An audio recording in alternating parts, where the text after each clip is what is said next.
Hello, everyone, and welcome back to Mediak. And this week, we are finally out of the emotional attachment movies. We're out of the Tron movies. We're into Neja. I'm just going to say right off the bat, I apologize for anyone who's like a big fan of this series. Well, I mean, I'm going to be honest here. I'm pretty sure most of our audience has not seen this movie. Sorry, Noah.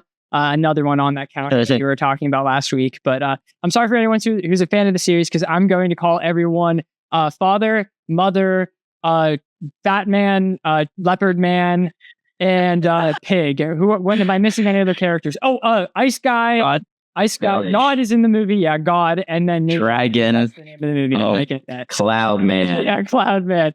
Yeah, sorry for anyone who like desperately cares about this series, and it will just get offended anytime that we call their favorite character Fat Man or God or something like that. I apologize in advance. But as usual, stay tuned to after the podcast if you want to hear some media-related news and then other things that we have watched, read, etc. Since last recording. As usual, Chandler, Skylar, Austin over there, and then your boy Zach right here. And then I want to say this at the beginning. Please subscribe. We've had a lot of people on the channel recently, and I really appreciate all the support that everyone's been having it. But we have a goal of getting to 1,000 subscribers by Christmas time. So help us get there. Yeah, that would be pretty freaking sweet. So Austin, you chose this movie. Take it away. Let's hear a recap of it. What happened to Neja? All right. Well, and this isn't saying anything about the movie itself, but I'm going to preface this with, I chose these movies because of how hyped the second one was. And if I'm being honest, going and having to watch this one, I felt was just like an obligation. But I am not going to get into like the review part, but I was pleasantly surprised. So what happened? I'm going to be awful with the names of everything and everyone too. So I am sorry about that. Then follow what I said. You could call them what I already broke the seal. I was offensive already. I don't even know. Like, is it? I keep calling like the thing that they faced at the beginning the Chaos Emerald from like Sonic, and I know that that's not right. It's oh dude, I don't know what it is now. I didn't check Chaos Gem. It's Chaos. But but like the done together, it's just Chaos. Yes. Pearl? I feel like it's Chaos. Pearl. That Pearl makes sounds right. It's Pearl? That sounds right. Yeah. We're going to go forward with the movie. I like the movie. I like the movie too. It's not, I mean, spoilers with that, but like. Austin, how dare you say that? On the podcast where we're reviewing the movie, how dare you say you like it? Can I just call it the Chaos Emerald? Because that's kind of fun. Yeah. All right. So then there's the Chaos Emerald, which has like sentience, and it's like going crazy and like fighting everyone. And then Leopard Man and then Fat Man arrive to beat it up. And they don't do too well, but Leopard Man, I think, did a little bit better than Fat Man. So, but God comes down and strikes him down and says, never mind. No, it was Fat Man who did better. You get to keep this and then make it reincarnate into your grandchild. So Leopard Man isn't happy about that, but Fat Man goes home. The Chaos Emerald split into two different Chaos Emeralds. Oh, sorry. Yes, there's good and bad Chaos Emeralds. But Fat Man has them both for now. So they go back. He tries to, I guess, make the soul of the Chaos Emerald go into this lady's baby. And it's like, okay, yeah, this is going to be like my grandkid, even though you're having it now. And they're happy about that. But what happens is the blue part, the good part, gets stolen by the Leopard Man, but they don't know that. So then they just grow up separately. And the red one is the chaotic protagonist that we have, the meatball, like sometimes the meatball. Yeah, and then it causes chaos and like messes up the village and everyone hates it. And then that's pretty much Neja. We're still not even sure about that.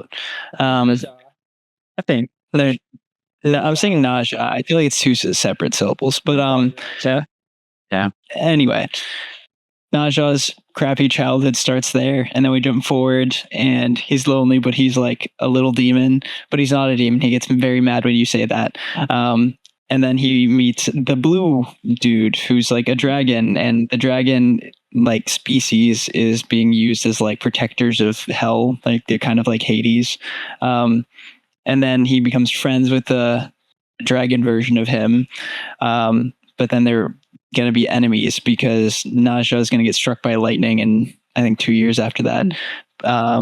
I feel like the rest of the movie is like summed up pretty quickly, and I'm sorry for taking this so long in the beginning, but like then the blue guy and the red guy, Naja and his friend, they fight a little bit, and then they come together and they're like, okay, yeah, never mind, we're cool, but screw you, leopard guy, and then they stop the lightning together by losing their bodies and just becoming souls. That was fucking. That's about it. I think it was mostly origin story type thing. Mostly, yeah. All the exposition was pretty front loaded for the most part. Skylar, you keep a checklist. How do you do? What do you miss? Honestly, I don't think anything besides like the water demon.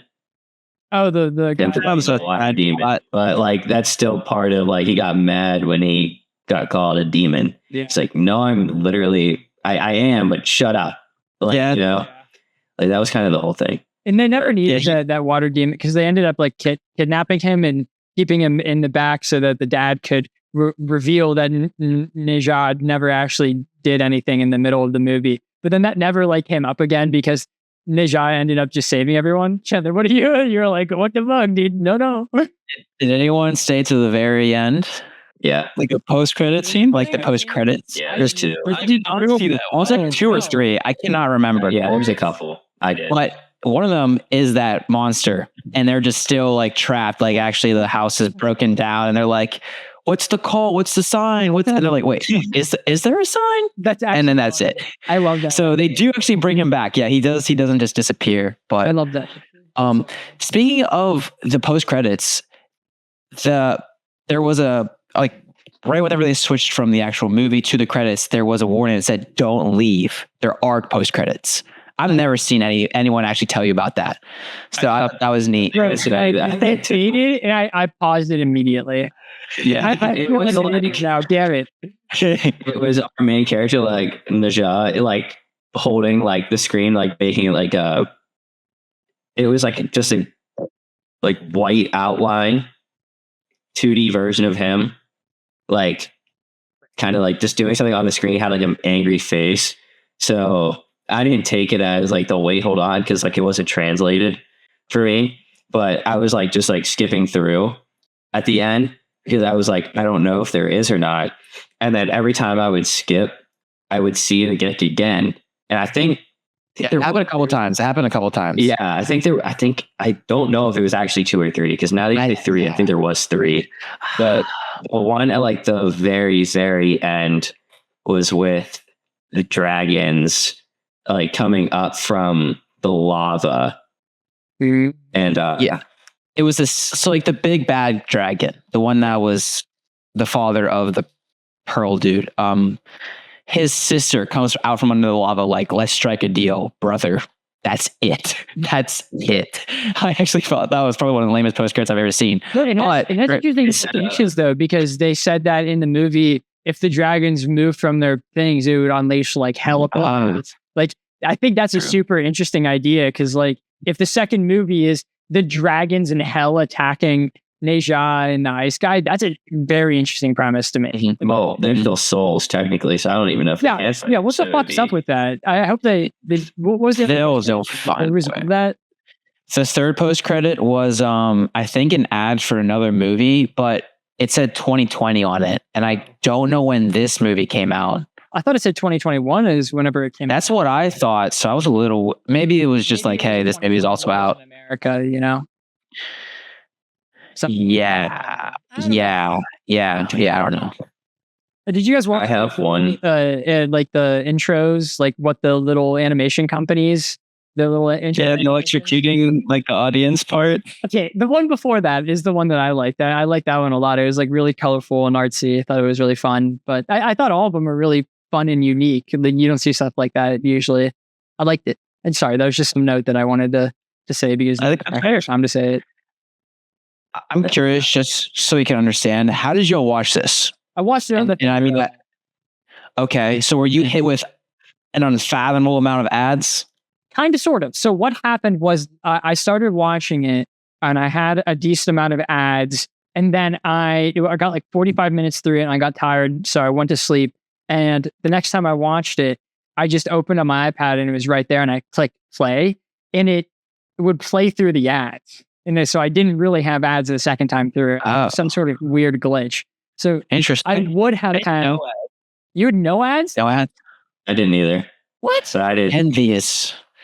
I'm envious. Same link. I used the link that I said. Oh, I just used the first one I saw, and I think that might have been Skies. Damn. Yeah, that was Skies. Yeah. I made the. So you got the app. Yeah, I made the account on the website that Chandler told me about. That way you can at least watch the other show. But yes, but dude, I'm really. I just got the same ads over and over. It's just some motorcycle dude trying to sell and it's just. I didn't get that. No, they were just repetitive. It's the exact same 4 ads every time. Yeah. Every time ads came up, every 4 of them showed. It's a lot of ads too. It's like every 7 minutes in the movie, it's so bad. Ads. I should. It's just 4 ads are the exact same ad. It's crazy. Yeah. The only issue I had is every now and then I had a little loading issue, but I would literally just refresh it and I was chilling for another 30 minutes. That's fair. Yeah, same here. That only happened. Oh yeah, it does. Yeah. What about subbed or dubbed? I did not know there was dubbed. Sky, what'd you do? Mine was dubbed. Mine was subbed. Okay. Dang. I think that affected my experience low key a little bit. I was gonna say I think it's important. It's very important. It is because so since we all didn't watch a dubbed version, and I didn't even know if there was a dubbed version, gonna be completely honest. I think this is very important because a lot of the people on the pod listening to the podcast have not seen the movie, so they're gonna hear the different reactions of how to watch it, and then we'll see what's best. So the voice acting was whatever. It wasn't anything spectacular. It wasn't horrible. But a lot, there was distinct points where the words did not match the mouth, genuinely at all. I think points enough very open and the sentence would be done, or they would still be talking and their mouth is closed, or it would look like they're saying a word, but a different word is legitimately said. So there was definitely some issues with that. But if you just don't pay attention to their mouth in specific parts, it's not all bad because it's really not all of it's like that. It's only in super specific scenes, but in those scenes, I do think it is very, very noticeable too. A couple of them are with a close up too. So it distracted me personally. That's why me as well. So a note that I had was how good the voice actors were in the Chinese dub of it, especially the mom. She there's I don't fucking remember. Was there a point? Sorry, I'm blanking on this. Was there a point in which we thought that Neja was about to die? Oh yeah, whenever he got knocked out right before he moved the necklace from his neck to the bracelet, the mom screamed, and I was like, holy shit! That was really visceral. That was a crazy real scream coming from her. That was wild. You don't really hear that in voice actors often. I think the scream on ours was all right. I don't remember it being bad. I don't remember it being great. So overall, voice acting was kind of I don't know. I'd say generally below average, but there were some good moments, and there weren't any really, really bad moments. Just a lot of slightly below average moments. Yeah, I thought I tried to judge very much because I knew that was going to be very inconsistent depending on what you're going to be watching it, and also I can't judge their voice acting very much because I can't understand their language. So I just kind of was trying to go off of story and how much I like the animation for the most part. Yeah. If we wanted to open up, so Zach, you said you stopped at the 45-minute mark. Yeah. And then you went to sleep. So legitimately your first time watching this, you only saw Neja as a spoiled brat. Yeah. Just doing whatever he wanted, getting pissed off. Yeah, randomly. I stopped the minute, it wasn't the minute. So it was whenever the fat man made the boat inside of the new world to show Neja how cool the new world was. So yeah, I basically saw up until the end of his twerp arc. But I actually really enjoyed his twerp arc. I thought he was kind of funny in that.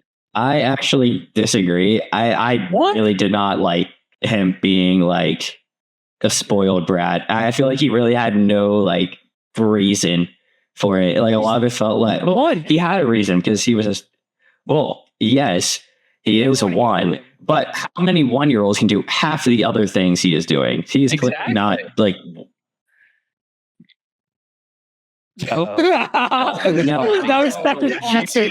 There's a level of not misunderstanding on both of you guys there. That was so fantastic, and I have no idea. What the fuck? I thought this guy froze. I didn't say it. He was looking at you like, what the fuck are you saying right now? I didn't understand. But it makes sense because especially at the flashback that we got later on, that when Neja was like a month old, she was, I mean, why do I keep saying that? He was getting beat up by random people in the village for not doing anything at all. So by the time that he's a year old, I feel like it makes sense that he's going to just fuck with them for a bit. It's not like he was like actively. Yes. I think he wasn't like blowing up buildings. Village's ass. And Batman rules of hurting people. Yeah, it's Batman like, and they revive him after. Innately, though, he's the chaos. He's the chaos pearl innately. So it's like he's bound to be a little mischievous. Yeah, he shouldn't be good at all. Like that's his like nature. I'm not saying like or demon pill. He should have been like the perfect like 1-year-old demon. I'm saying like a lot of his like just like super quick like temper, I felt like was kind of like unjustified in like certain moments, and he kind of like took it out on something like completely random, like whenever he was like playing the like game with his mom, and then he would like sneak out and go like terrorize the villagers. I'm like, this feels so backward. And then his like dad becoming insane, would be mad at his dad, and then like I get that part, being mad at your dad because like you're also mad at your mom, you're mad at both of them. What did the villagers do? He literally just snuck out just to terrorize them, and he wants them to like him, and he's terrorizing them. He did at that point. I think he did the entire time. He always liked them though, because they tortured him as a kid. And he was in the middle of playing and he didn't want to stop playing, so he was like, well, I'm going to go play hide and seek with everyone. So he counted to 10 for them to hide, and then he went. That was so cool. I thought that was awesome. I really enjoyed that bit. Too, like, I had a habit of doing this with my sister. Like, when I got... Y'all can hear. Yeah. Okay, sorry, my headset messed up. Whenever I got bored, I picked on my sister as a kid all the time. And that's what he does. That's his act. He gets bored. Yeah, he's golfing on a random person. But would you? Right? I agree. I agree. But like a random like sheets and just start beating the shit out of people at the sheets. They're like a tighter community. I'd say it's different. They might all be like one family, because I think times then are different. Yeah, I don't think we disagree with you that it's like bad that he's doing that, but like at least in my mind, he started at as far negative as you can be, and like it was about like his growth. Like what he was doing wasn't good, but like he should have been like killing them. He should have been killing them, but like yeah. Well, my other critique is like I get like start at the bottom and you see his growth all the way to the top. We were at the bottom for more than half of this movie. It was a while. Minutes, he was basically at the bottom. That was still him being like a spoiled brat. Like within the 50 minutes. Yeah. Yeah, it took a while for him to go through that training.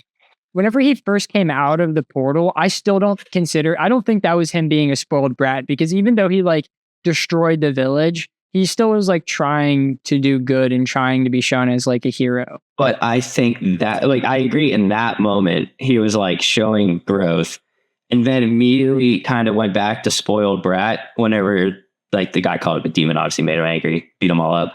It kind of like went back down a little bit. Yeah, I know. Like, I also don't like that. 45 minutes out of like the hour and 50 is him at the very bottom of the barrel. Yeah. And like growth. So we see 40 minutes of him just messing with people, and I don't like, honestly, like it contributes to the movie, but you could have done like 20 minutes and I think it would contribute the exact same.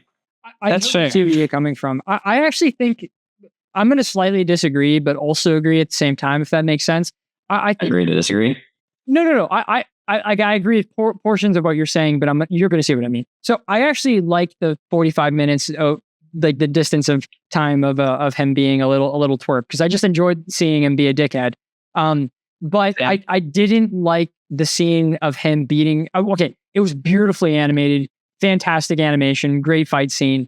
I just didn't like that scene because it felt like it was completely against like the buildup that Neja had, and they could have still had Neja not really react, or just react in fighting only the weapons of that scene, and still have What scene?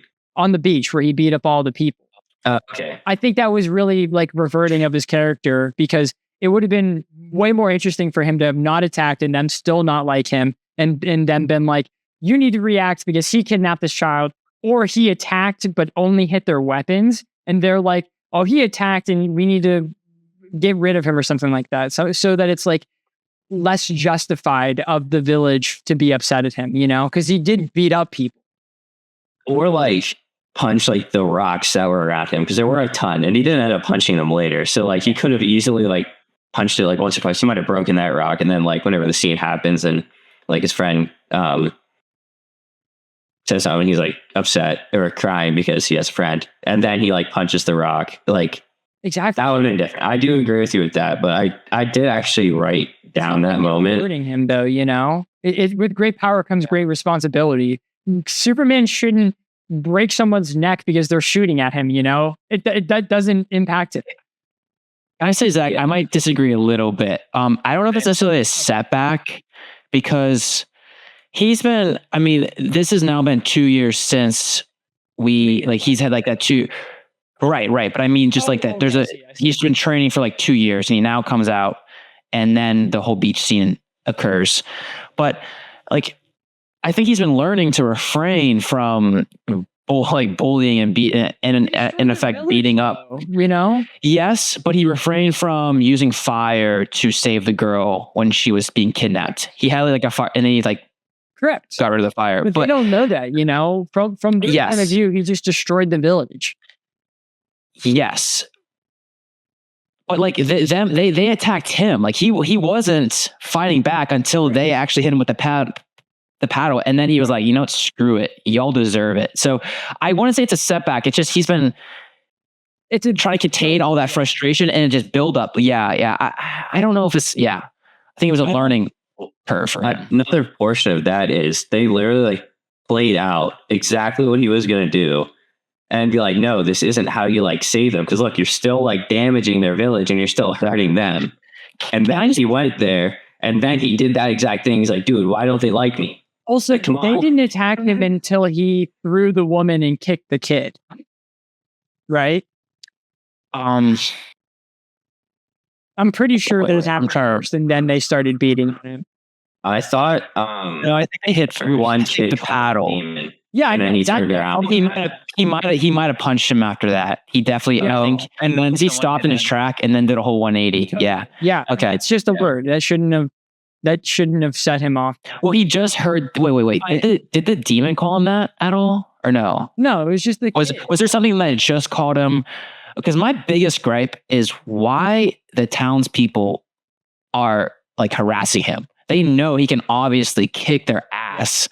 I have the biggest gripe about that, especially the kids calling him demon. Like, you're so stupid. You're like that. I feel like that might be a minor flaw in this film, but it's definitely necessary. I wasn't a big fan of it really at all, actually. The only time I enjoyed that guy like screams. Oh, dude, hell yeah, dude. Yeah. Did not like just that like character. Yeah, and he was out of here. Like called the shots. Yeah, when he called the shots on everything that was going on in the village. The old man didn't like either of them. I thought the dude hitting his head with a brick, though, was kind of funny. That was okay. Yeah, he went in. That was actually really fun. The way that he did it was hilarious. Yeah. Also, just to kind of, I just want to say I do kind of agree with Chan, but also a slightly different perspective. I think it was a setback for his character a little bit, the thing on the beach, like fighting the villagers, but I think that's like okay. I feel like you can have character regression and not have it be like a bad thing. And I think he's just like, he's not even like a misguided like kid. He is the freaking devil, basically. And like has to try so hard to not hurt them every time. So I think even him trying and destroying the village is like more than he's ever done. But I like the fact that he's a menace. I'm like, I don't disagree with anything like you said, Sky or Zach. But yeah, this hasn't been said yet. But Austin, I agree with you, but like slightly different. I do think character progression is good, but not with this amount of time we've seen this character at the bottom. Like, I think again, this wasn't 50 minutes or like 45 minutes of him just being the worst. And you see 5 He's awesome though. I'm sorry. Like you see 5 minutes of okay, no, that's where we disagree. It's like what I enjoy seeing him be a little menace. And it's like it was fun for me. And I'm like, oh my God, like the Rube Goldberg scene where he like does like the whole trap that goes through the whole trap thing. I like that one. And he like reveals that it's him. I don't know why I didn't like realize it was him. I didn't know the voice actor for a long time. And like I was like, oh my God, this kid's a genius, and he's like a dickhead, and I love it. I'm liking the good scenes more though. Like I my second favorite scene in the movie, just because of like the way that it was the kind of like emotionally or story wise, was whenever they were taking the shuttlecock, the blue man and Neja. I really enjoyed that scene. That's sweet. Yeah, it was. I thought that was great development for both of their characters. I really enjoyed it. I think you also like it so much because it's so different than basically the entire rest of the movie. Yeah. Because again, it's at the first point in which he is not the straight up worst. Dickhead, yeah. Yeah. So I'm not taking away like that would probably be your second favorite scene regardless because it's like the first big step. Yeah.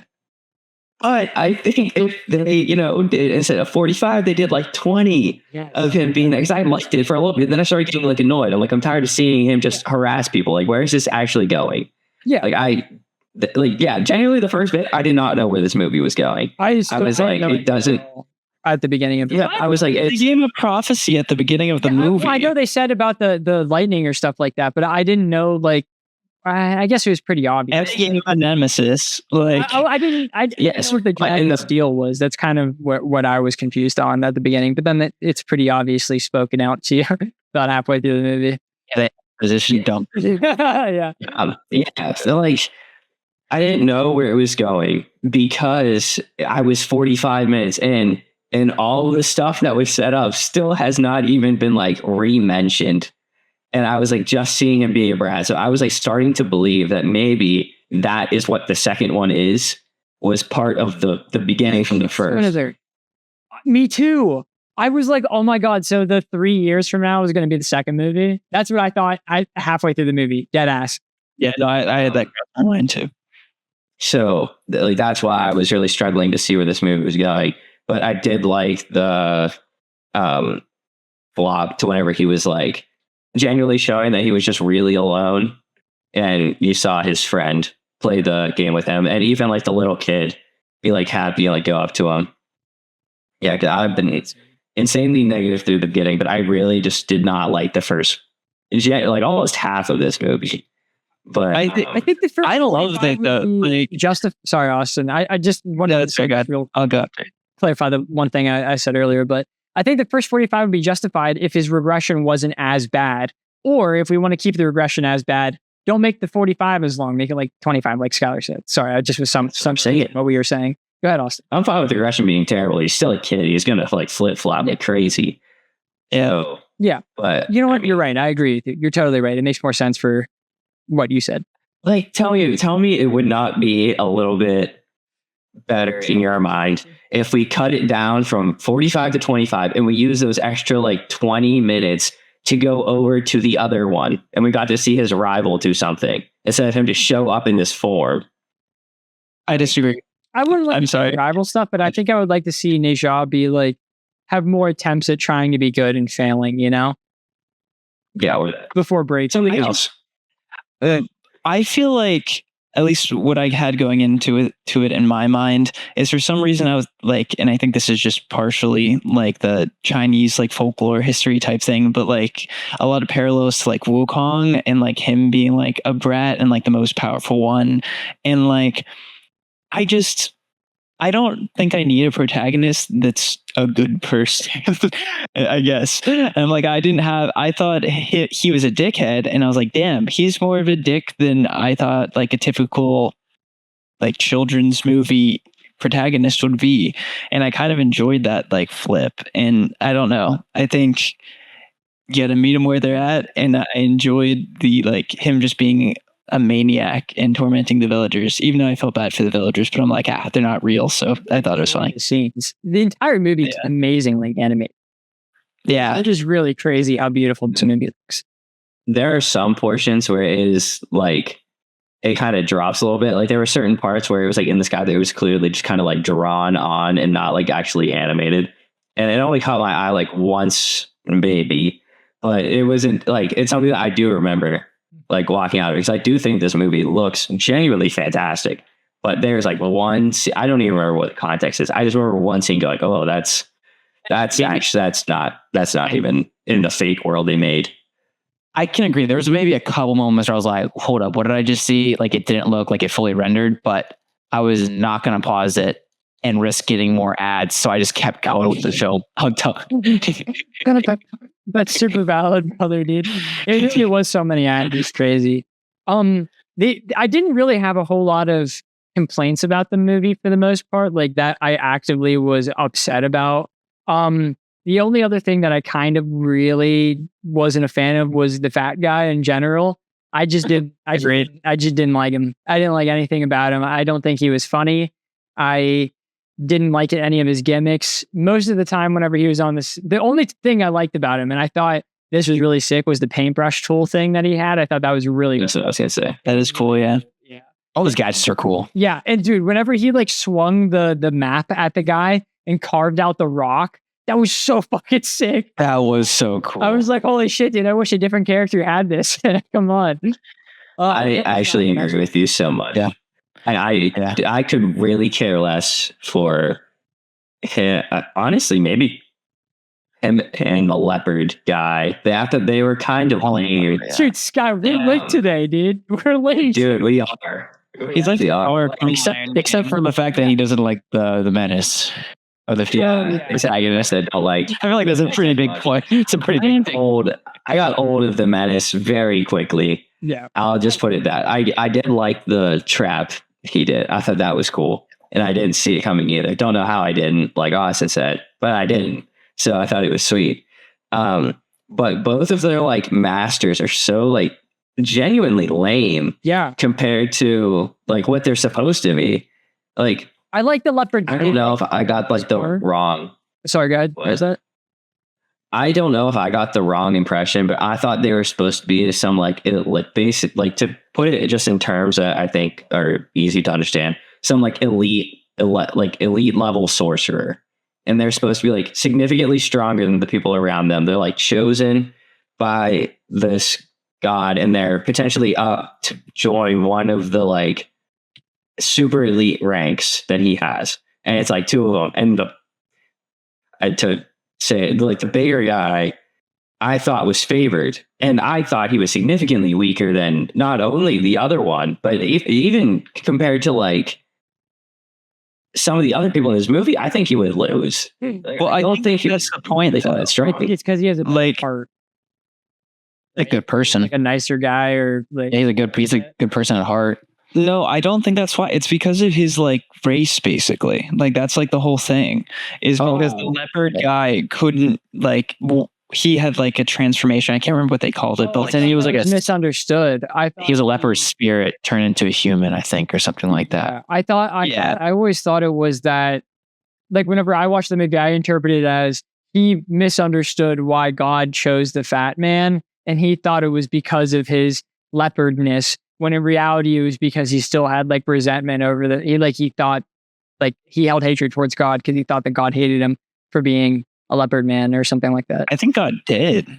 Like, I mean, based on what I can figure it out. No, hear me out. He made the dragons go down there for like millennia to do that awful task. Like he clearly, I think, has something out. And against that type of spirit, because if you saw the beginning fight, the leopard guy did way better, like way better. Yeah. Like why else would he do that?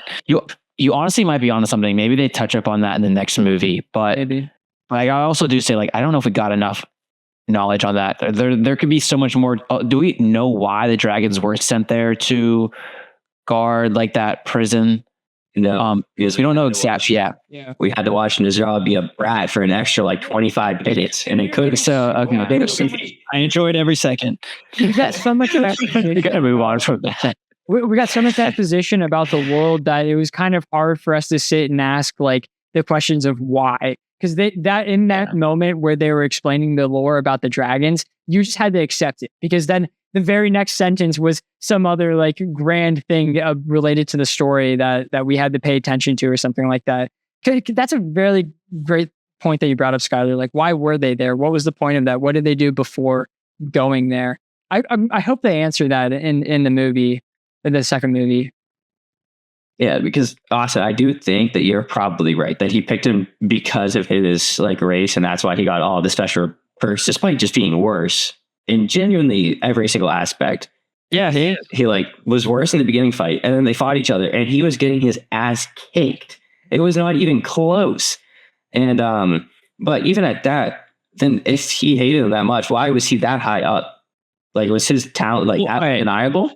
I meant this is where I'm going to say I at least differ in my interpretation, because you said they were like these like grand sorcerer type things. I didn't see it that way. In my mind, they're like royalty. It's just something you're born into. You're born of that like immortal race, and like everyone is just split among different lineages, and some families are viewed better than others. That's kind of how I was thinking about it. Like, they just are that status because they were born into it, and the fat guy's just not. Doesn't work because he has that status. I'm curious about that. Go ahead, Chandler. Do we know if they're actually immortal when they're born, or do they gain immortality? Because I don't know if I'm clear on this. At the very end, when the fat dude runs into like that storm, he at the end says something about immortality, and he just lost decades, whatever, like a council or whatever, the 11 immortal, like, oh, that's what he's talking. Oh, okay, yeah, like, and that in my mind, that's like the King's Court type thing that everyone wants to do that as too. Yeah, okay.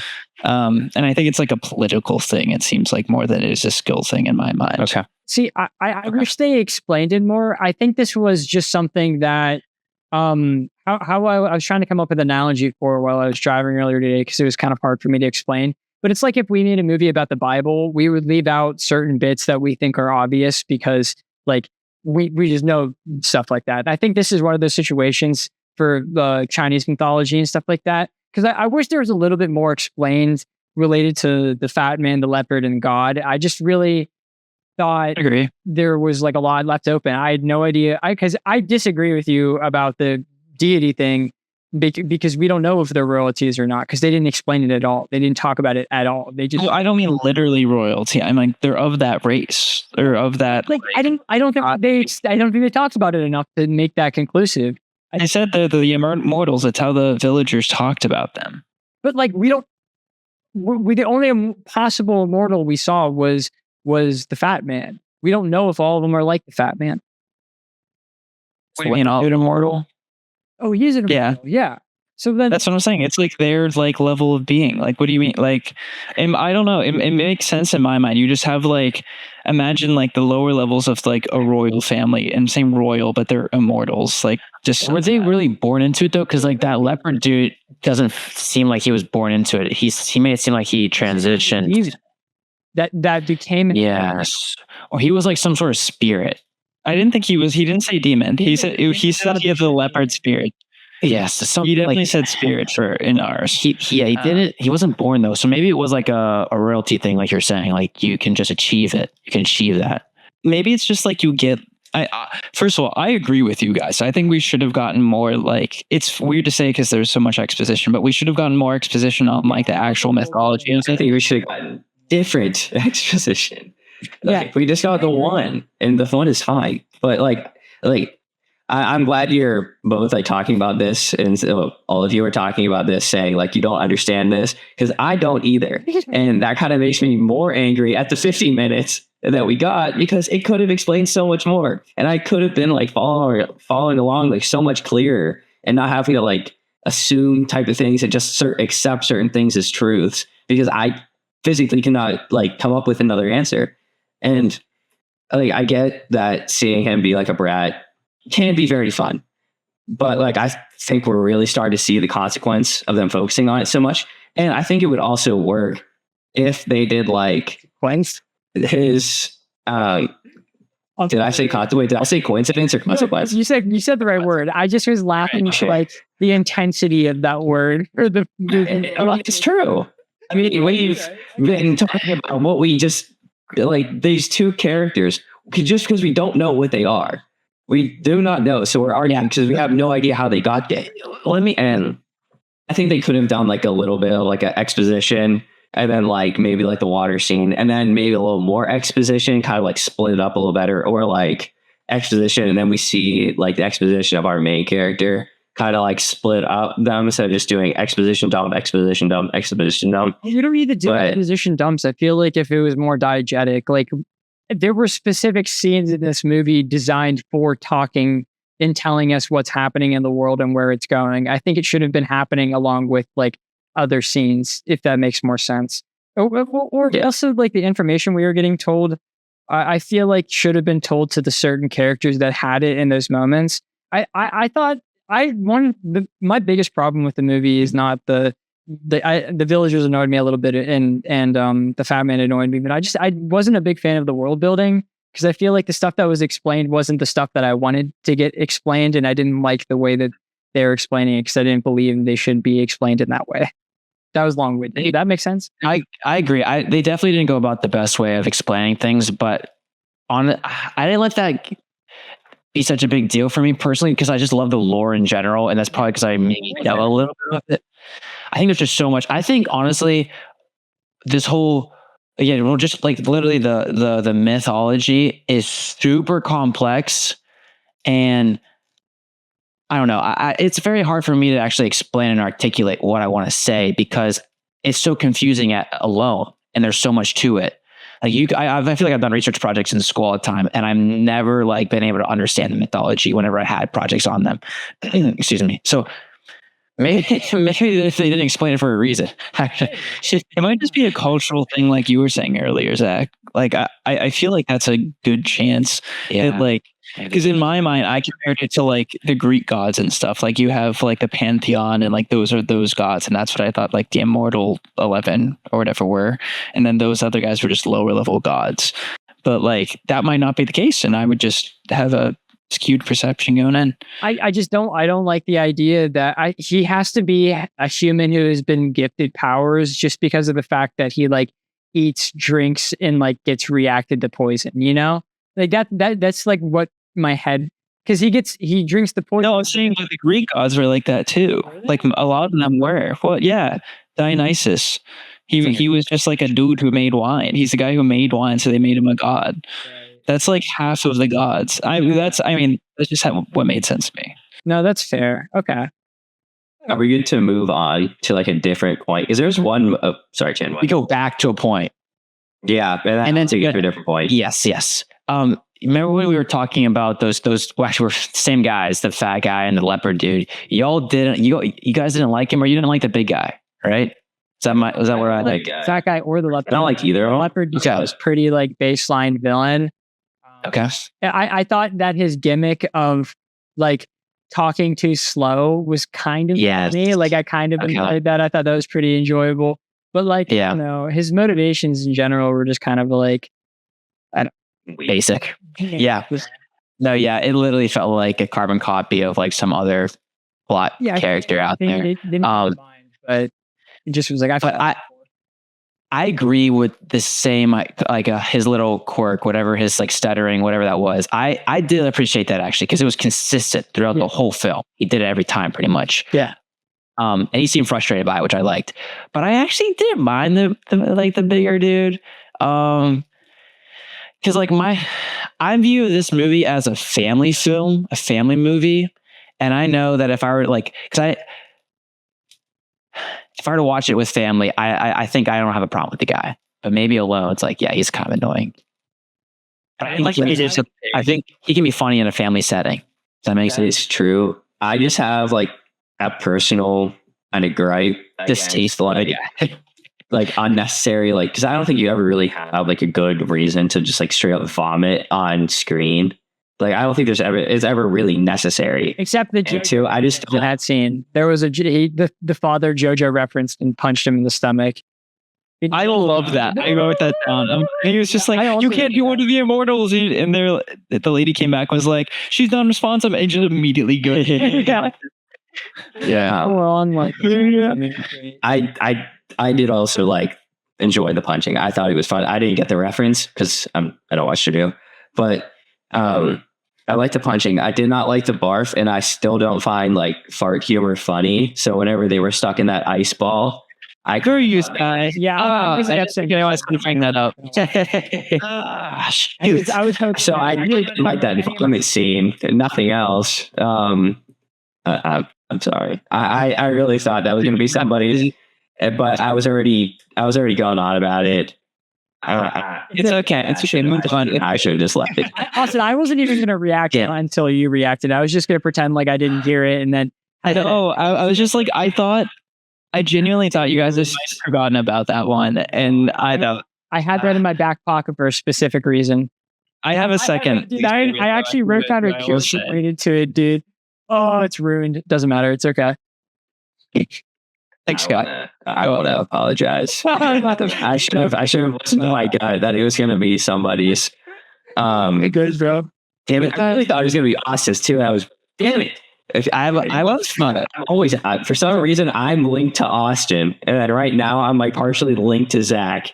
I have a favor for y'all, if you don't mind. I feel like it's tough to ask, but I probably should ask y'all off the podcast. This time around, can we try and blend our favorites, this and that, now, kind of during our discussion? Because, yeah, I just maybe we could try that, and also like, I'm not sure how much longer I can stay awake, guys. No, so good. Die.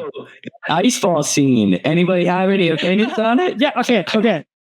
I'm gonna take it away then.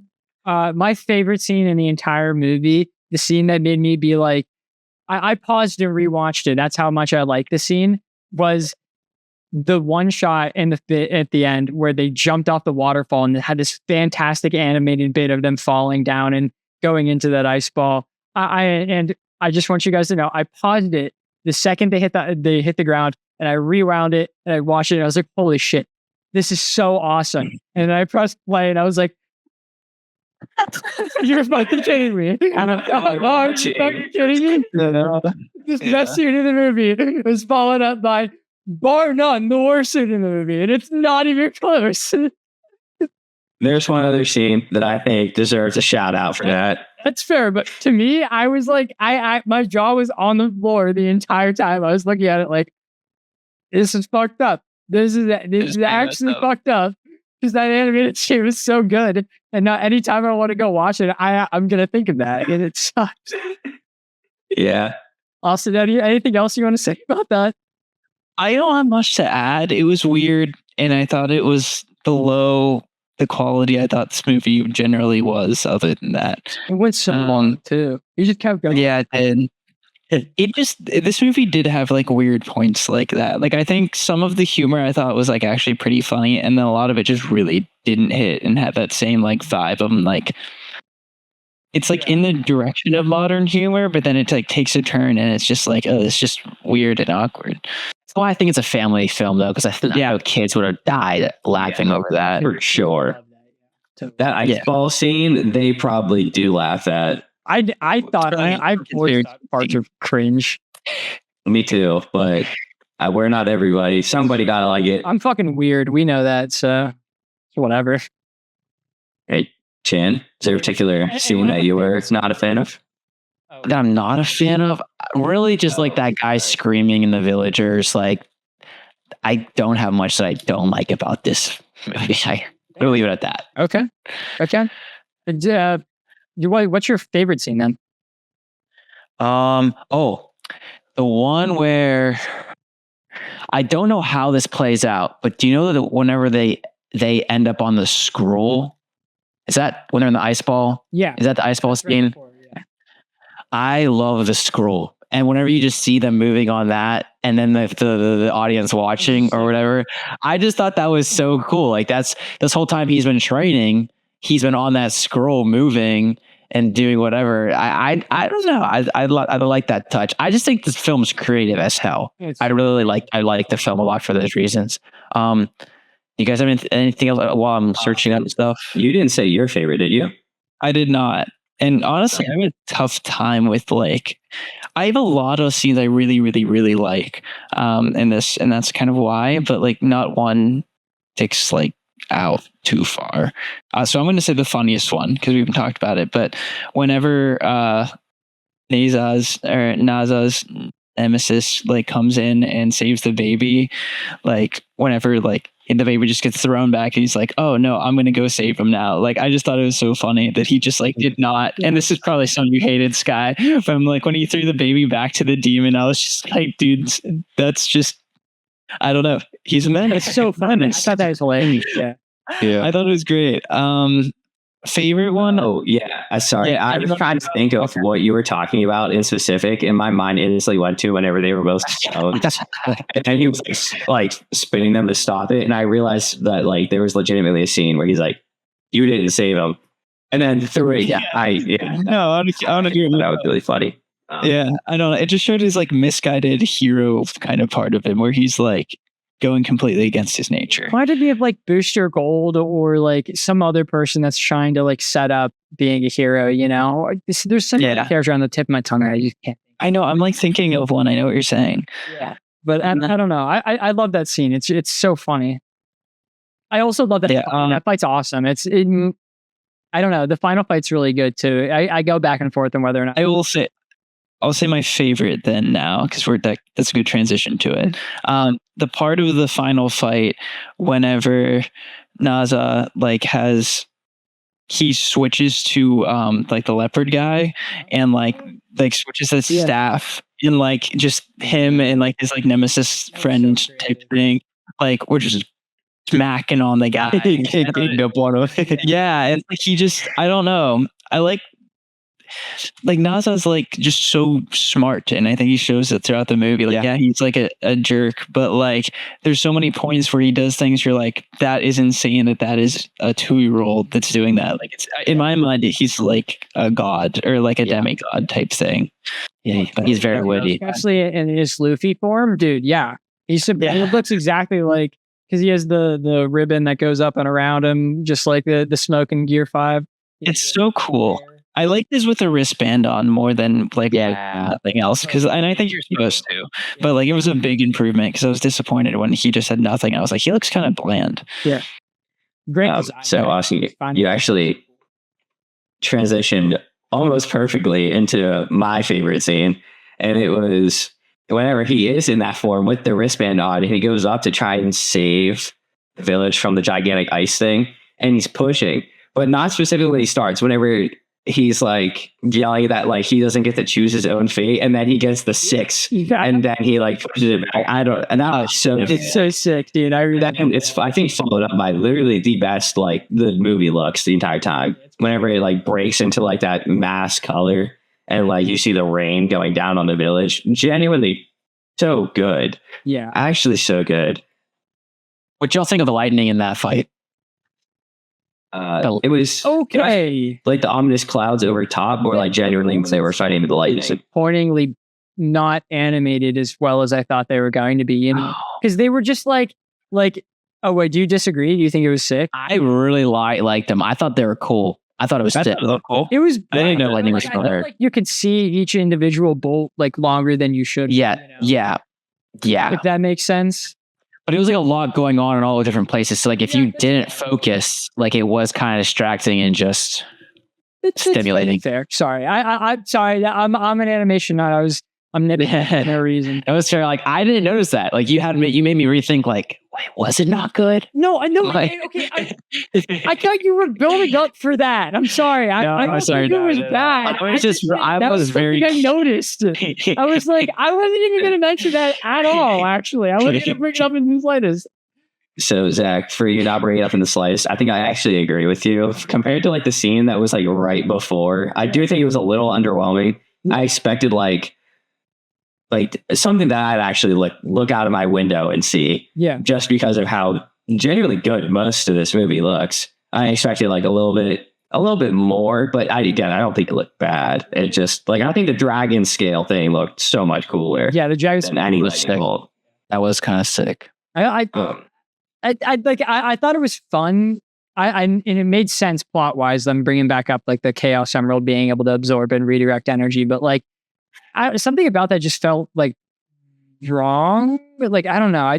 Does anyone else? Are you talking about like the climax portion they had at the end? Yeah, the actual like ultimate climax of it, and also like I didn't like how the movie ended with them like to me. I mean, I maybe I'm wrong, but like essentially they're dead. And like they're excited about that. Like, how do they get? Yeah, I don't know. That's not like a conclusion. I don't know. I think that's gonna be where the next movie kind of like takes. They better. They just have bodies like new bodies like straight away. I'm gonna be a little upset. They definitely gonna do that now. Points off of this movie though. If the next movie starts off with them just bodies. Because like I actually disagree. I think that's a huge knock on the next because I think they left off a pretty interesting part. Like they have to figure out how to get their bodies back. That's good exposition and good world building that we on the second film to figure that out. I think there's a chance they don't really do much with it. I'm like maybe they do in the second one, but like it's mythology in my mind. Like I don't think that's a crazy thing. Like you leave off in one part of like Greek mythology and like you're like, oh, they just found bodies. Yeah. And then you just move on from that because crazy shit happens. I think that's mythology that they should have explained in this movie because they left that off as like a happy point. You know, the mom was excited that the kid was dead. You know, not completely dead. Yeah, maybe she knows more than we do, and that he can get his body back. Exactly. So maybe that's why she's something like that. I think that's against my guidelines. Yeah. Well, I mean, if you saw someone die in front of you, and then you're like, "Oh shit, they're dead," and then they came back as a little hologram, like, "Oh, I'm good now. I can talk to you. Like, here's my spirit's fine." Like, you'd be happy. At least great point. Yeah, it's just because how distraught she was, like over the fact that her like son was going to die. She was like basically dead set on the fact, didn't think it would ever change. Yeah, there's a prophecy. And she didn't even know about like the dad trying to like swap. Favorite scene that we kind of like did not talk about much. The dad like wanting to swap fates and it kind of that was and him finding it in the protection scroll. That was good. That was kind of sick. That charm was sick. I like that him giving him that charm. Yeah. So I didn't do my least favorite or my funniest yet. Do you care if I just rip them really quick? Then Shan can start on. So, you know, he's a sleepy boy. Zach, you know how you said that scene was the ice ball scene was easily the worst in the movie? Yeah. I think the worst was whenever the like bigger guy let Najah just dig in his pants for all the weapons. He's like, man, can you? It's in my pants. Yeah, it's gonna dig around. I'm like, sorry. Super valid. It's not either. Yeah, that was terrible. That washed over me as like a mythology. Yeah, me too. That guy got messed up after that. He brought out the wow. What did he bring out? Yeah, he burned. Yeah, at least he got like burned for being a pervert. Still terrible. That was ridiculous. Weird. It's just because it was like gold too. Like it was like I swear there was like a gold like after or like some like shadow effect going on. Yeah, so that one was terrible. And my funniest, so it was actually brought up by Chandler and I really thought he was about to steal it, but I actually think the funniest was whenever we're at the end credit scene and they're like, we're still waiting on the signal, and then Chandler ever so slightly messed up what they actually said. Oh no. So what is the signal? And then like it kind of like on from there because he never asked, never found out, and he so easily could have missed the signal and throughout all of these. And I don't know why, but those guards were so funny. Like they were. Yeah. So I really like those guys. Even during like the little brat session Najah had for the first quarter half of this movie, like they kind of like reset me a little bit, so I didn't have like as much disdain because they like kind of like reset my mood because I just got to see like two little like kind of like dumb guards going like, "Hey, who threw that rock?" They're the minions, dude. Dude, I know, but it was kind of awesome. I'm not gonna go. Oh, that's funny. Yeah, damn it, it works. That's funny. They were funny. I like them. Funny little. Yeah, but those are mine. Zach and Chad, I don't think you said your funniest yet, did you? Well, actually, we kind of did talk about it. I fucked it up by transitioning into it by saying JoJo reference, but it's what Austin said, the bit at the beginning where he was like, "You can't touch this guy. You can't even think about punching him." And then the guy's like, "We this is happening right now." And he goes, "Shit!" It just starts like fucking going to town on him. I thought that was so funny. Sorry, go ahead, Chandler. You got to my few funniest and then go right into your summary. And we can go Okay. I don't know if this is my funniest, but I definitely thought it was kind of. I thought it was kind of a sneaky, funny laugh. So this is when the leopard is talking to the dragon early on, and let me see. I wrote it down somewhere. Give me a second. He says, So the dragon asks him to do something, and he says, "I will try," or tells him to do something, gives him a command. And he said, the leopard says, "I will try my best to raise your son so I can be one of the 12 disciples," essentially, not word for word. And the dragon was just like, "A simple head nod will do." Yeah. You don't have to give me a whole story. It's because he kept getting up whenever the guy was stuttering because he kept thinking he was thing. It was so funny. I did like that's what I was. Yeah, that one was really funny. I forget what one of them was, but it was like, "You can't expect me to turn you down." Like that, and like, yeah, those ones I thought were also pretty funny. I didn't realize he was like pointing at making fun of his stutter a little bit, or like that's actually kind of funny. That was defiance at first, like how he was like pausing to say it because we didn't really get into his bit too much. Mm-hmm. So like, oh, that's interestingly bold, but he's just an idiot. Yeah. How's that? Number 8 here. Okay. I'm actually gonna start with my number first. So I forgot to give this a number because when I was scrolling through my notes, I didn't have one. But after us talking, it's probably higher than I would have had it. I'm gonna put it at an 8. I love this film, even after watching it a second time, and like having one eye open the entire film. I thought it was amazing. I really liked it. Barely any complaints. It almost made me tear up actually somehow. I was choking up a little bit during the scene where Naza trapped his parents and was about to like go sacrifice himself or whatever. I thought that had me tearing up almost guys, not quite. So yeah, and that didn't do that it didn't do that the first time, which I think is kind of something to say. Storytelling is amazing. I know you said the world building wasn't the greatest, but I mean, they threw that charm in there with like that little talisman or whatever that paper was. I just thought that I thought it was a smart movie and very creative and beautiful. Oh my gosh, this just looks so good. And I can only imagine what the second one looks like. Yeah, I feel I've said my piece. It's an 8 for me. No. Popcorn. We'll go Popcorn Sky. I'm curious what your number is. I'm very curious what your number is. Okay. All right. I'll just rip it with number. Choose Austin. Austin goes last because he picked the movie. Okay. I'll try and remember that. So I'm going to rip it with my number straight away. I gave this movie a 7 out of 10, which, saying now my opinion on it this entire time, you would not believe.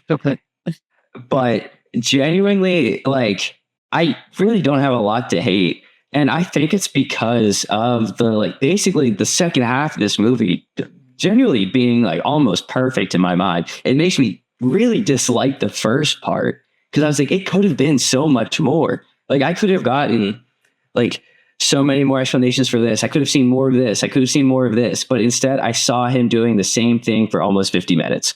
And again, I didn't dislike all of it. I probably really only didn't like 15 minutes. And it was whenever he attacked the villagers for like the 4th time and the same thing happened. Like, it was after I've already seen it. So, like, again, this movie looks great. I think the story's great. I really like the designs of like the two, like, I'm going to say main characters because they're both like the red and blue orb.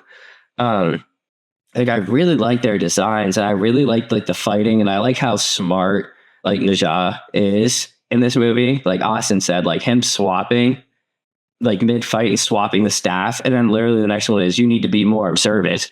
And then he got attacked for having the wrong staff, and Najat being like outsmarting him. Like, it's great. And I mean, the entire end with like the amazing, like, I don't want to say cinematics. What's it called? Where it's like animated very nicely. Like the ice, like breaking, and I don't know what it's called. It's just like a good great animation here. I thought there's maybe like the maybe there is. I'm tired, dude. It's like I'm ready for it. Yeah, I'm tired too. My head already hurts. And like another thing is like Chandler said he almost teared up. I was also choking up a little bit whenever the dad like had the scroll. Like, I thought that was so awesome, because it was like, even though everybody might hate him, his dad still, I mean, both of his parents did, but like both of them were rooting for him to like the very, very, very end, and were trying to do anything to keep him alive. And I really like that touch. Yeah, so I think this is a 7 out of 10. I genuinely, if that beginning bit, if they for some reason could go back in time and take my suggestion and lower to 25 minutes, this genuinely might be like a 9 or a 10 for me. I really like this one. I'm gonna popcorn. I mean, I was kidding, Zach. That scene that you said at the end there is a very great sleeper hit for like best scene in the movie, because not only did it do whatever you said, but it also like Najat thought that his dad kind of didn't like him, or like looked down upon him, or didn't care about him, or just was harder on him. And that showed that even though his dad maybe wasn't there for him the entire time, but was always thinking about him and was willing to sacrifice his life for him. I thought that was really great. I enjoyed that scene of it.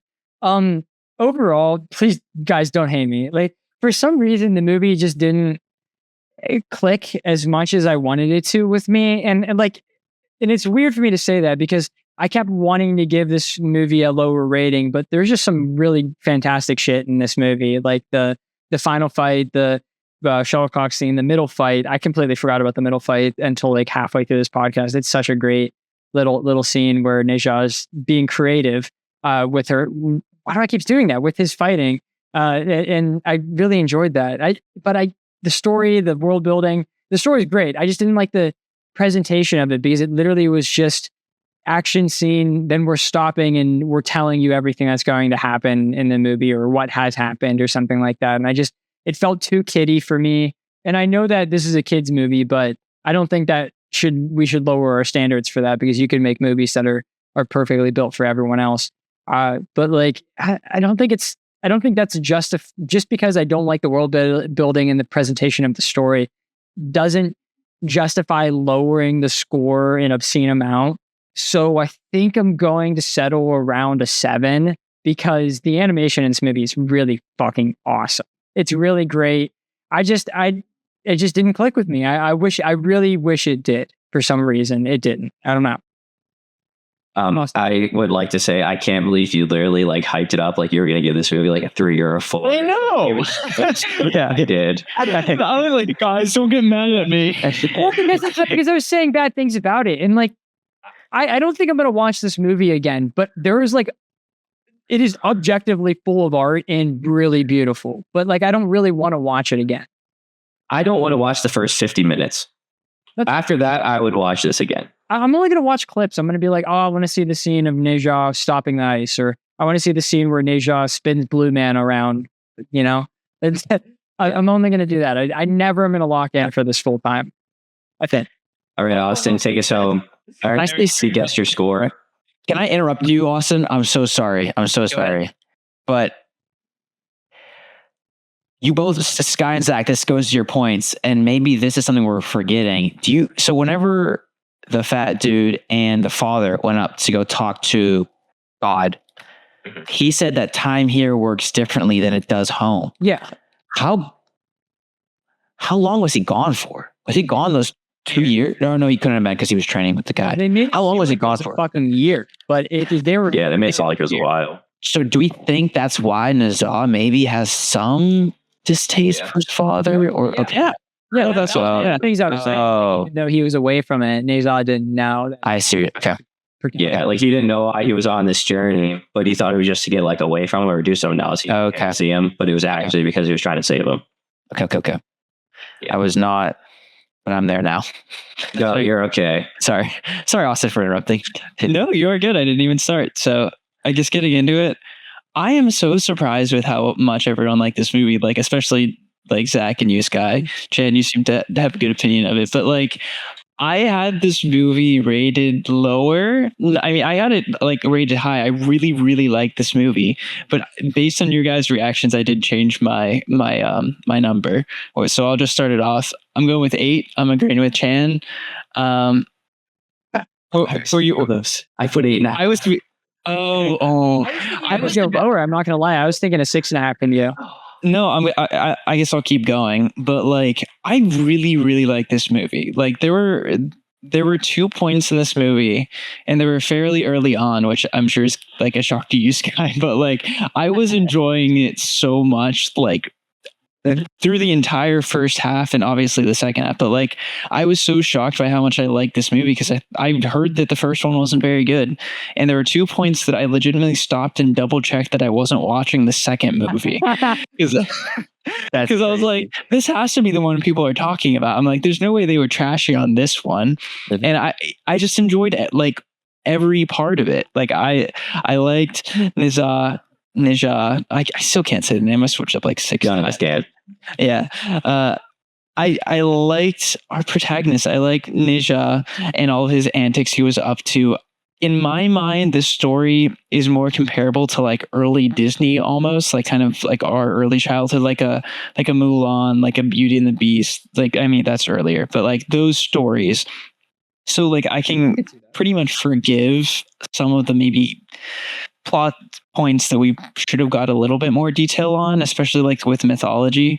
Like we didn't get in Hercules when we watched it as a kid. We didn't get the entire structure of how the Greek gods work there. So I think there probably is some nowadays. I probably would take points off for that if I'm no, exactly. And that's why I'm saying I don't. As I'm like, I think for that type of movie in my mind, which is, this is just the best version of one of those early Disney movies for me. It does every part better. It's beautiful. It has like parts where it kind of makes you feel, and there were parts I almost teared up as well. Like what Sky or Shane was talking about with like tying his parents up and like going away. He said something along the lines of "It's my birthday, no crying," and even in the dub, like I thought the acting was pretty good there. So yeah, I enjoy this from start to finish. I thought the humor dropped off a couple points sometimes, and the ending felt a little off. But besides that, it was great. So, Austin, you don't know how happy that makes me to hear you say that, because in the weeks leading till you were like mentioning how you haven't heard the greatest things. And I was a little worried. I had no taste for a good movie.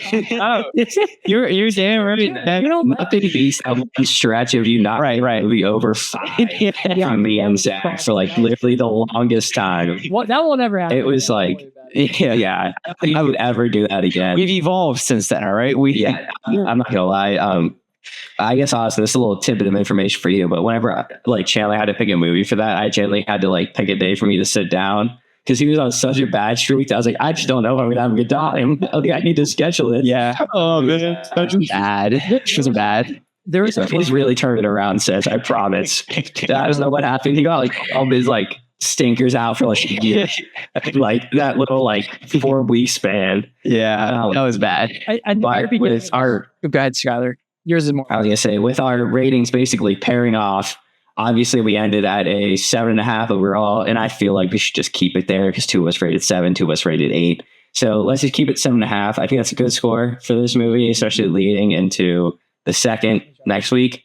So we'll have to see if we consider this one the better of the two. Because Chandler, didn't you say that before? You heard that you thought the opposite. You thought first is better than the second, and then I was gonna say the first one sucks, the second one's better, but he didn't know. He was just going off of. I've heard only great things about the second one personally. Yeah, so highest selling animated movie of all time. Wait, did this one out of the two? Sorry, I'm just kind of crazy because, like, how did this one do in the box office? Like, did it even go into the theaters? And also, like, what changed since this and now the second movie? Like, did everyone watch it online and then be like, all right, I got to see the new one in theaters? Like, how did it blow up? I'm curious. Like, was there like a trend overseas? I was like, guys, we're watching the movie. Everyone go. No, it's the Dune effect where like it gets enough to make the second movie off of the like in the theaters, but so many people watch that first movie on streaming or some other way that whenever the second movie comes out, it makes gangbusters.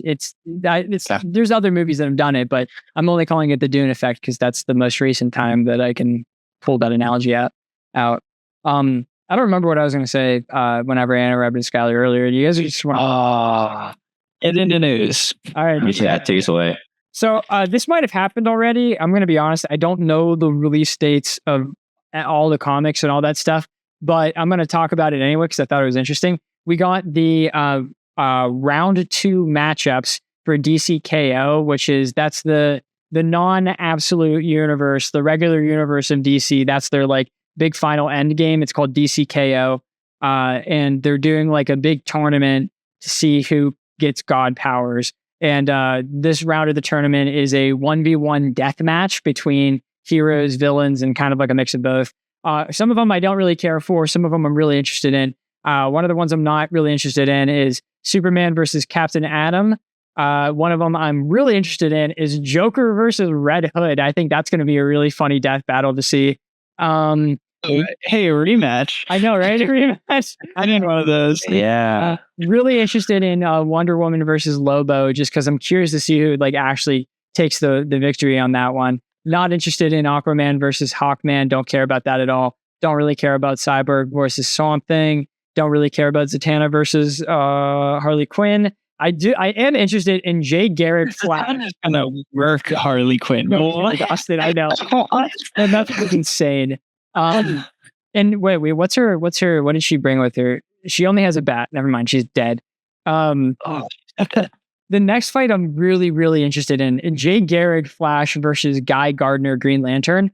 And then the final confirmed one that I have is Lex Luthor versus Etrigan, who I'm pretty sure Austin's the only one who knows who Etrigan is. I think that's going to be interesting because Luthor has his full suit. Okay. He'll be That's an interesting fight.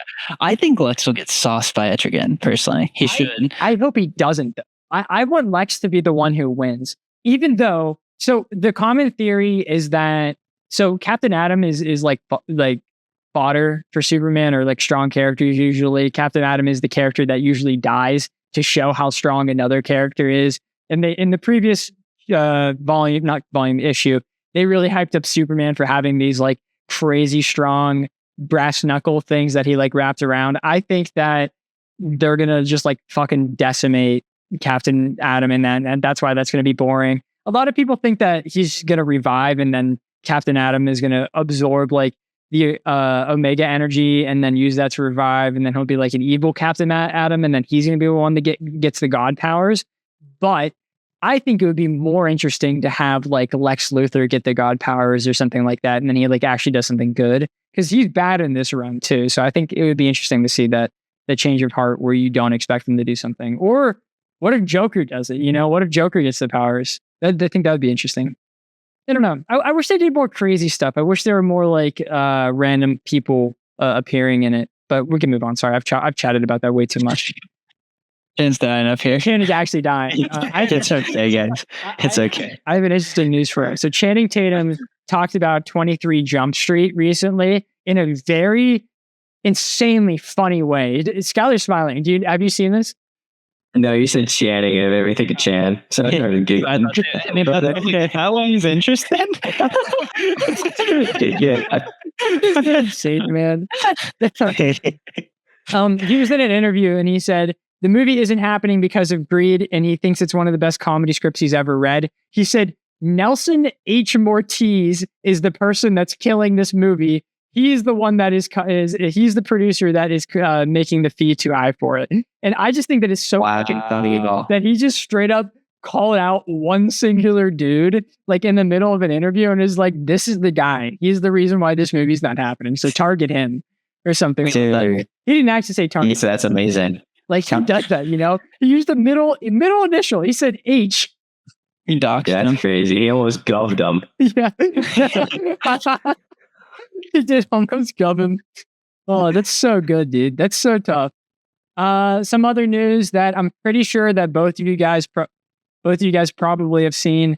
We got confirmation finally of Vision Quest, the TV show, where we're getting like live action performances of all of the different robot characters with David Spader. Is that his name? Someone help me. Robert California, the guy from The Blacklist as Ultron. He's coming back. There's a lot of interesting stuff related to that. They had casting announcements for all the people in that. I don't know.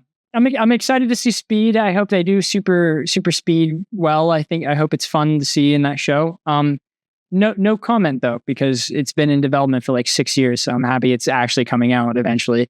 They announced other stuff like X-Men 97. That sadly is getting yearly releases, which I think is going to do nothing but like diminish that project. But I don't know. This season looks good. That's it. Did anyone else have Marvel stuff before I move on to non-related to Marvel stuff? Oh, wait, no. You get what I mean. I think so. Okay, cool. Okay, that's fucked up. I'm gonna save that one for last. Give me a second here. I'm gonna save that one for last because that's a perfect transition. You guys, you'll get it. You'll get it. Don't even worry about it. You'll get it. The one I just saved is a perfect transition to what we're watching. So Tron is dead officially. Tron is officially Disney put the can on it, the kibosh on it. They're no longer producing anything Tron related because of how poorly opening weekend was with Tron Ares. Love to see it. Awesome. Sick. I'm so happy when Jared Leto ruins my franchises. It makes me so happy, actually. I wouldn't even blame him for that, honestly. I'm not sure if anyone could have saved that film. But he was the reason that it came out in the way that it did, you know, like it was shelved. Yeah. They were like, we're not finishing this project. And he was like, no, let's do it actually. And that's the movie we got. And now we're no longer getting Tron ever. We could have gotten a different movie in like 4 years, but now we're never getting one. Hate to see it. It was fair. It could have been worse. That's true. Can they sell a license? Actually, no, they can't. They literally have they have a ride in like one of the Disneylands overseas. So like they had to tear that down or change it, design it. But it's literally like a Tron track. It's pretty sick if you guys have ever seen. Yeah. Dude, they should have made that the movie. You're right, actually. That would have been more interesting plot-wise. I have some interest. So speaking of interesting, this is news related to Chandler. So we had a bit of an update on the David situation. So everyone is like freaking out because he was like released. But the reason why that he was like released was because they haven't finished the autopsy on her body and they're trying to figure out like what specifically killed her. He's not innocent. They haven't found him innocent of like any of the crimes. Right now, they're just focusing on murder. All of the other stuff that he is like a suspect for, that's going to be after they figure out the murder stuff. So they're honestly, this is the disappointing part of the article that I read. There is a solid chance that they're not going to get him on murder charges because from what the autopsy is turning up, it looks like it's like a drug overdose of some kind, which was the initial death. However, there is a mountain of other shit that they're going to get him for. Oh yeah, he's definitely going to go behind bars eventually. So that's definitely not something to worry about. It just might take longer than what people want it to be. It's going to probably be like a year or two process until he's like actually in prison or something like that, which does suck. He should be behind bars right now, but yeah, what can you do? Last bit of news. The only reason I saved it for this was because of the fact that it kind of transitions into what we're watching perfectly, is that my favorite animator of all time and in another animator, I cannot remember their name at all. I feel super bad, but they're fantastic. Vincent Chansard and this other animator worked on the new episode of My Hero Academia, and it was so fucking good. Holy shit, dude. It was crazy. They worked together to animate those sequences, and it's fucking crazy. Don't look. If you aren't caught up, I would not look at it. I think I just have one episode. That's today. It is awesome. It is so peak. Can I take my headset off? Do you guys want to talk about it? Yeah. Well, the question first. Yeah. Let's. Anyone else have any other news or anything else they want to say? It's that. It's that one. Yeah, it's that one. Thankfully, the title and like the like episode like screen for it isn't a spoiler. Yeah. Okay, good. Yeah, I was trying to shake it so you couldn't get a good eye of it too. Yeah, it's something you would have already seen. It happened in season 4. Yeah. Okay. So Should I also? that's okay. No. So, Zach, Yes. what have you been watching? Oh, that's great. One of them is the most recent episode of My Hero. I just said my mic. Can you guys still hear me? And Austin, you can Yeah, take off your headset if you don't want to hear him. spoilers for the new episode. I thought it was cool. Dude, it was so sick. Yeah. I watched it like watched it maybe like 2 hours before. Yeah, 2 hours before the podcast. Because Caden's like watching it as it drops because he's caught up. And then I have to go read back through whenever it's a dub to watch it with Lily. So I get to see my goat absolutely walk some ass twice. That shit was awesome. Villain of the fucking show too, which is the sick. Dude, he said he's the final boss. Yeah, I know. That's awesome. Dude, so here's what I went through. So I knew it was going to be the hand moment. So I thought whenever I heard that these two animators were going to be working on it together, I thought it was going to be for that scene, and that scene was going to be fucking crazy, and it looked great. I just was expecting a little bit more out of it, and I was like, like that was really awesome. But I for both of them to work on the scene, like I'm a little disappointed. I thought it was going to be like crazy, and then I kept watching the episode, and I was like, all right, this episode's awesome. This episode's fucking sick. Yeah. I love the way that they had his body like they like fly and then like hitting the shit. It was so well animated. It was so beautiful. It wasn't just like a block that was moving. It had one of the best like still shots ever. Whenever it was like raining and he just like instantly vanished. It was like freeze frame. I was like, fuck, dude. Like again, this is crazy because I am caught up. I already know how it ends. I already know everything that happens. That still blew my mind. That shit was so good. The following shot too is so good because it shows him that he just is fast and doesn't have like full control of it because he's like flailing out in front of All for One like that. And he has his hands out. It's so cool.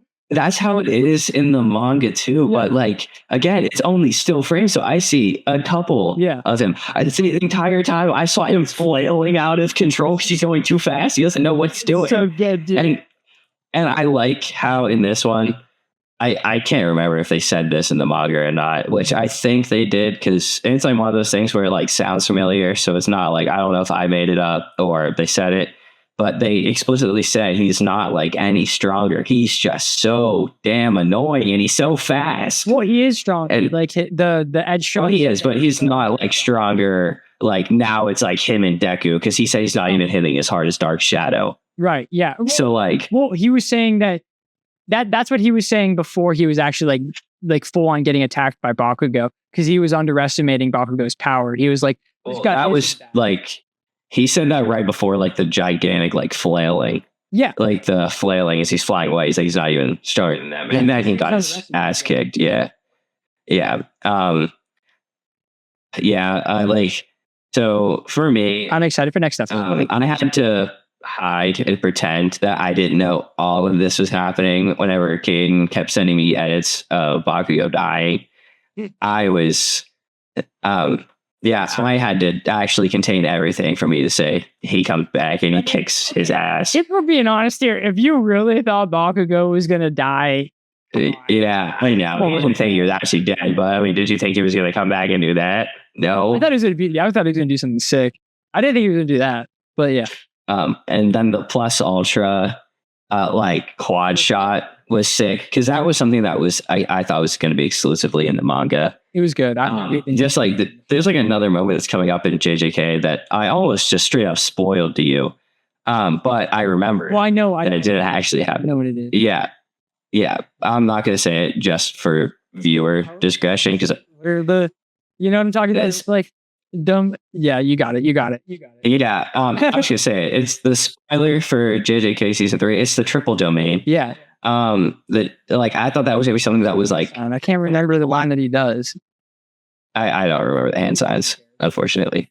But I thought that was gonna be something that was exclusively to the manga. Talking about the quad plus Ultra, and I am so happy that they actually animated it into it because I think it looks so. I love when they do that. They did that in JJK with they're all at 120% of their power. You know, remember what I'm talking about with Toto? Yes. Yeah, that one's so good. We bring it back. Yeah, we could bring it back. I don't have anything else to say other than I was sick. Austin, come back. I just turned my volume down. Okay. Out there. Otherwise, it's really loud still. Like I can still hear you guys through it. That's funny. Yeah. I'm sorry. Other stuff I watched. Me and G are about.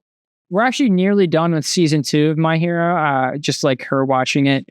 And then, dude, what is that? Sorry, 1 second. I didn't finish Peacemaker last time, right? I only talked to Austin. Okay. Yeah. I finished Peacemaker. I didn't even think it was good. It was not a good show. Yeah.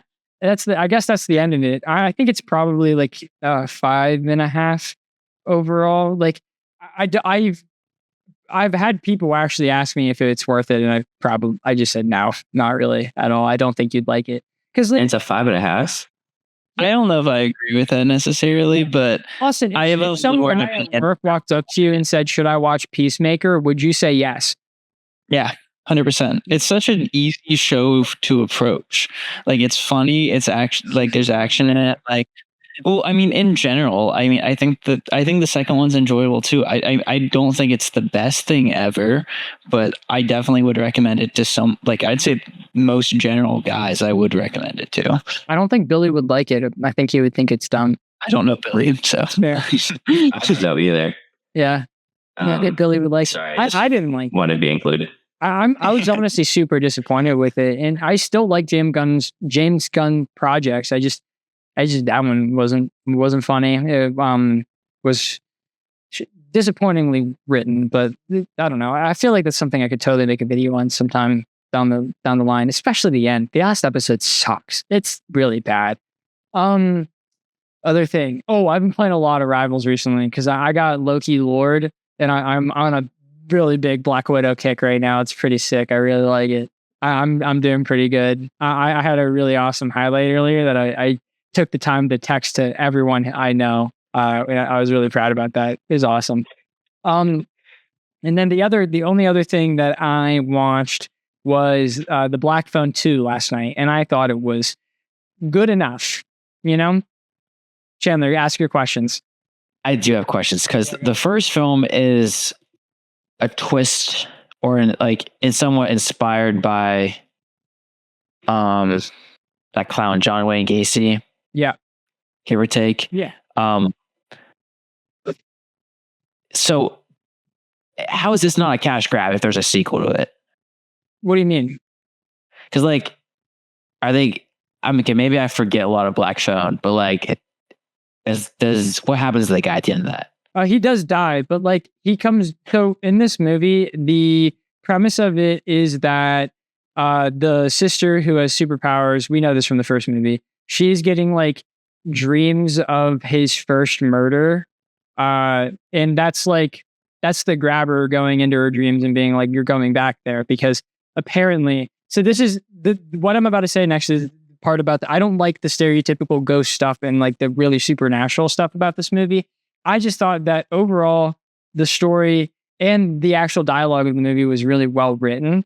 The grabber wants her to go to the place where he had his first murders because those bodies still haven't been found yet. Therefore, he still has a connection to Earth, so he can like fuck with people if in that area.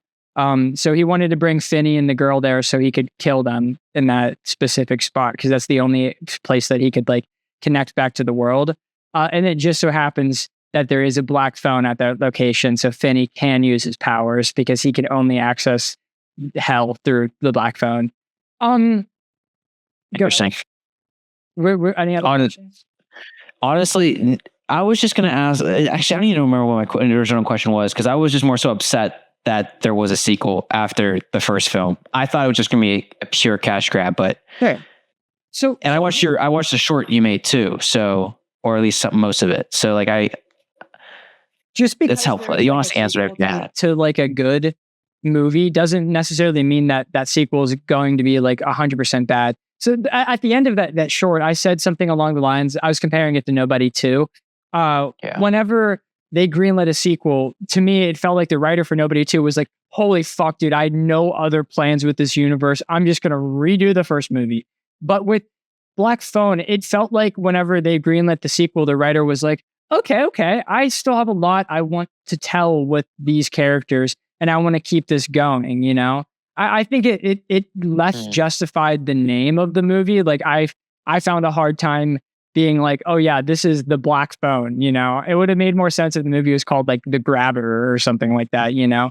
But my biggest problem with the movie was that her superpowers developed so much by the end of the movie that she's literally Professor X. It is fucking crazy. And then at one point in the movie, he becomes like an actual ghost and like starts throwing pots and pans all over the place. I fucking hated that scene. That really took me out of the movie because I like that he's just a dude. And from the first movie, there's like a really hard line in this movie that apparently is in the trailer for the Black Phone 2, which is where Finney goes, "You're dead," and he goes, "Finney, you and me both know that dead is just a word." And I really like that because in the first movie, dead really is just a word because it was him getting information from dead people to beat the villain. And I really enjoyed that there was like that sort of aspect to it, but it threw me whenever he like had supernatural powers himself. I just enjoyed the fact that he would be able to step into the real world as like himself basically, but that can't be seen, where he can go and kill them. But then whenever he got powers and she got powers and it turned into X-Men versus Apocalypse from X-Men 3 Apocalypse, I just was like, wow, this sucks. Yeah. I don't like that. That could have ended a lot better, but overall the movie wasn't that bad. I don't know. I think it's very surprising to me. I did like the first one. The first one is significantly better because it's so creative. It's just like a bottle episode where this kid now has to survive using the hints of previous dead kid. It's so good. I really like that movie a lot. I don't think this disgraced the first movie as much as Nobody 2. Would you say that you would recommend seeing this in theater, waiting for streaming, or just not watching it? Watch it if you're interested. Just don't watch it in theaters. Okay. You know, but like, here's the thing. Okay, I said this to G whenever he left the theater. If we weren't going to watch Nobody 2 on the podcast, I would have been upset for spending my money to watch that movie. However, I wasn't upset leaving the theater of the Black Phone 2, even though I wasn't in love with the movie. Yeah, that's fair. That's everything. By the way, I don't have anything more. So, Austin. Yes, Sky. What have you been watching? I don't have a lot here, honestly. Continued watching Freerun. That's really, really good. I think I'm getting to the end of that. I fit in like another 2 episodes of Black Clover, I think. I really paused on that. Oh, I saw that. Yeah. Oh, look at Zach. That was funny. Other than that, I started watching Beef with Steven Yeun. Oh. And I'm like half an episode in, but I'm saying it now because I'm going to continue watching it because like I really like the opening scene. It's really, really cool. And that is. Oh yeah, I forgot about that. I was like, I know I've heard this a lot. I don't know. I was in kind of a crappy mood whenever I started watching it because I saw a TikTok about it and it seemed depressing. I was like, I kind of want to watch that. So I like started it and it was just the first scene. I was just like, I feel this. So I'm definitely going to watch it. And I've been playing a lot of CSGO, which I've played like 2 games ever, probably prior to this week. But my friends have been wanting to play that, so I've played that with them. Played a couple games of Rivals with Zach, and some Hollow Knight. I'm at another ending. So I think getting to the end of that, I'm like 87% done with it. So wow, damn, I think I'm like 65 hours. Yeah, that's impressive. Was that time? That is. Yeah, that's about it for me. Commitment. It's good. On it. So Chandler, I wanted to do you right before this to try and save the remaining energy you have just for one gigantic spiel, and then you can just go like kind of like mush brain until we say bye. And go no. What have you been watching, Chand? Honestly, not much. So I'm going to be there sooner. But like honestly, the same boat. Like I feel like I've been playing like a couple games here and there with some buddies. So like that would be Minecraft, Rocket League, Elytra. I've been playing that a little bit of that here and there, but I don't quite have 60 hours yet. But I'm 30 some into Ghost of Yote, and I'm not even 50% done with the game. So I don't know. There's just so much to do, and I'm playing in a different way where like if I find something like it's either a side quest or like just a world, like a collectible, whatever you want to call them. Yeah, so something, a unique event, I do it. Normally I would skip it. I wouldn't just beeline the main story, but I like to prioritize that. And this time I'm doing everything first. It's really weird. I don't know how I feel about it quite yet, but I'm liking it. Play games. That's how I've always played games. Just do everything and then main story. I like it a little bit, but like I definitely get bored faster. Like it's like, all right, I need a break. Or like if I'm playing the main storyline, like it's so peak, so good. Other than that, like I'm not quite up to date with My Hero, but I watched 2 episodes of that. I finished Ranking of Kings. It's the most heartwarming and actually, no, I take that back. Taco B's Original Sin is pretty depressing. And then it has like a happy note at the end. This one isn't quite as depressing. It's very sad at moments, but it's also just very wholesome. To show you would love Sky. Dude, I was gonna say, isn't that the one I recommended? So yeah, like, you totally recommended that. Futurist guy came and recommended it, and he's like, "Guy needs to watch this. I need to set it in motion." That's the best way to need to set this in motion. Came back from the intro, texted Chandler, "Dude, we have to go get coffee right now." And they sit down. She runs in. You have to watch Ranking of Kings, and then he runs. That would be insane foreshadowing, because I doubt even at that time I would have liked coffee. I forced myself to like it a couple of years ago. That's so the pieces could have been grazed for eons. I could have been. Oh my goodness, I might be Oda level writing. Even if he gets a time machine now. Yeah, don't worry, Chad. We'll figure out in a couple of years. What else, brother? I think that's it. I really think that's it. Fuck. Not a lot. Yeah. Not too much. It's been mostly because of Yote. Austin's present, so do we want to wait for him to do the countdown, or what do we do here? What's the protocol? It's not a bad frame to freeze on, though. Honestly, that's true. He's just smiling. I can do that actually. He's seasoned. That's a pretty sick one.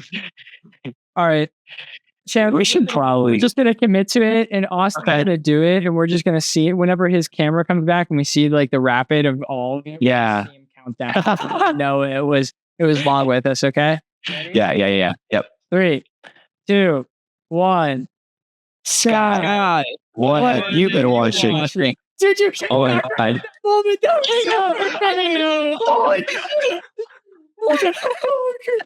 I was like moving around. I was because I could hear you guys the whole time. Yeah. I choose to believe you actually just You sat perfectly still. Not on purpose. The fact that you were frozen. That was crazy. And committed to the bit. Oh my lord. Yeah, so I'm going to be pretty frank. I really don't have much. I've mainly still been studying, so I'm still there. I just came off of like the illness from last episode. So during a lot of that time, during my illness, I had unexpected naps that like I needed to take, which is weird because I genuinely never nap. So like the only time I do nap is whenever I am sick. So I really don't have too much extra. I watched the newest My Hero episode. Like I'm caught up on Modolo, which actually didn't drop yet this week. Damn, what did I do this week? Fuck. Oh, I watched some Scooby-Doo episodes. Hey, that was pretty sweet. Not gonna lie. You know, it's Scooptober, so I had to. Oh, that was the other thing. I wanted to say this earlier because I was mad at HBO Max. I wanted to say during the news segment, but you said, do we have any Marvel stuff? And I was like, no, I don't. And then I completely forgot everything I wanted to say. So Scooby-Doo used to like be like a pretty significant portion on HBO Max. And it's pretty much like all gone. And it kind of happened all of a sudden. And I was like, I don't ever remember seeing like the leaving thing. So I was pretty mad at HBO Max for like a solid like 35 minutes, and then I figured out where it was, and then it's on Tubi, and Tubi's free, so I got Tubi, and now I've just been watching it there. So very Matt Skyler turned into, you know, moderate, like back to normal pretty quickly, but something worth mentioning if you are looking to watch Scooby-Doo soon and you only have HBO Max. A little bit of tidbit of information for you. Skyler's first negative reaction to the streaming wars. My first one.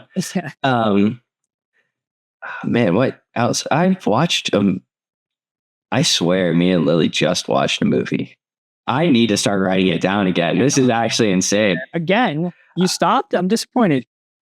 Yeah, I know. I like that. I stopped like 2 weeks after I did, and then I just keep forgetting about it now. Yeah, I really haven't even been playing like any games either. Like a lot of my time has really just gone into studying and then working right now. So that's really where I've been. Oh yeah. Yeah, well, Mediak, if I remember anything I did this last week, I'll have to update you next week. But I really think I don't think I did much because I ended up taking those naps. That was my showtime. Oh my goodness. Sorry, this is one more thing. Shohei Ohtani might have had he did have the single greatest baseball game ever made. It's made 3 home runs or something like that. Right? Yes, which is good alone in a if you just in the postseason against one team, if you have 10 strikeouts and 3 home runs in the series, that's a great series. He did it in one game. Genuinely, I don't think anybody else in the future of this sport will be able to do that. That is ridiculous.